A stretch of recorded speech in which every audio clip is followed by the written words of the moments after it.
Take a moment to imagine this. You're a middle school teacher ready to teach the brilliant minds of our future doctors, engineers, inventors, you name it. But instead of seeing your students taking notes as they should be, they are subtly, not so subtly, staring into their laps with their phones.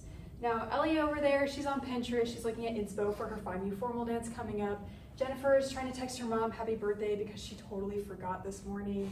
And Gaines is over there, he's just playing Among Us, trying to get his tasks done. You know how it is. Now, I know this is a funny example using real students from this class, but this is the reality of what's actually happening in K through 12 schools today, and it's exactly why cell phones do not belong there. A survey of this class found that 61% of you know a lot about cell phone usage in school, probably from personal experience, but less than half of you actually support banning them.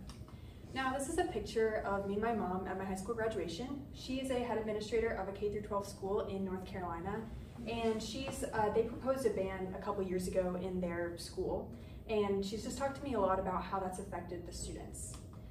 Cell phones do not belong in K through 12 schools because of their negative effects on one, academic performance, along with their contribution to mental health and overall well-being. Now, I'm going to talk first about the problem that cell phones hurt academic performance. So in the Pakistan Journal of Medical Sciences, they collected data through surveys of 265 students, rating how distracting mobile usage was in the classroom. And they found that 67% of students were distracted in some way, and 21% were extremely disturbed and it affected their learning. Noelle Gilzow is a science teacher in Missouri. She's also the president of the Columbia, Missouri National Education Association, and when talking about cell phone pings and distractions, she says, "Students are so reassured by that sound, they're flipping it over and looking at the screen without even realizing that they're doing it."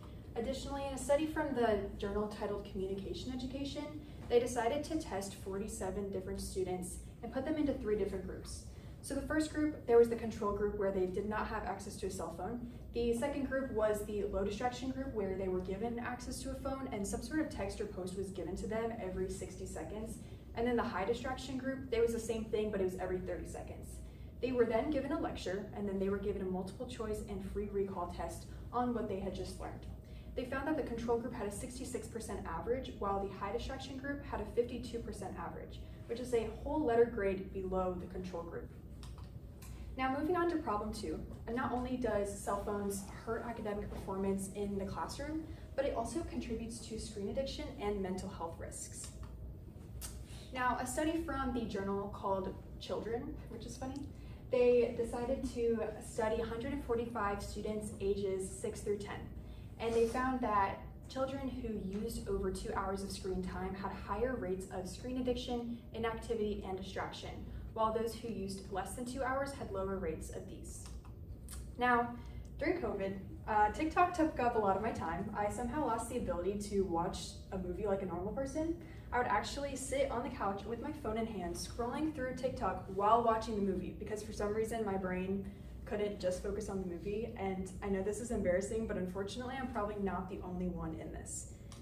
Additionally, in the National Health Interview Survey that was conducted from 2021 to 2023, they found that half of students, or half of teens actually, they use over 4 hours of screen time per day.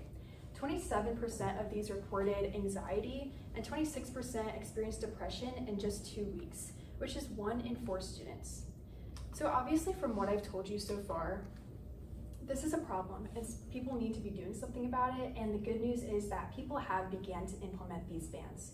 So according to KFF News, in 2009, 91% of public schools actually did have some sort of ban on cell phone usage, but this percentage dropped to 66% in 2015 and then increased slightly to 76% in 2021. And as of last month, 8 states actually have some sort of ban or restriction on cell phone usage. So there's many different ways that schools are implementing these bans. For example, in an interview with Natasha Singer, who's a reporter for the New York Times, she talks about how in Orange County, Florida, which is Orlando, they require students to tuck the phones into their backpacks, and there's consequences if they're seen with them. There's other schools that have some sort of bin or bag that they require students to place in before the class time. And then the James Madison High School in Texas, they require students to put the phone on the teacher's desk when they're using the restroom so it's not distracting to other students. So obviously, we see that schools are implementing these bans, but the question is, do they actually work? Now, my mom, the head administrator of a K-12 school who I mentioned earlier, she says, one of the most beneficial results is that students are more engaged in class and less distracted. Without constant notifications, they stay present and focused. Additionally, in a study from the Norwegian Institute of Public Health, they did a study on 161,300 middle schoolers from middle schools with some sort of known cell phone policy. And they found that after banning cell phones, it increased their GPA, and it also decreased the number of consultations for psychological symptoms by 2 to 3 visits per child per year. And finally, a recent survey from the New York Post shows that 70% of Americans are in favor of banning cell phones in some form.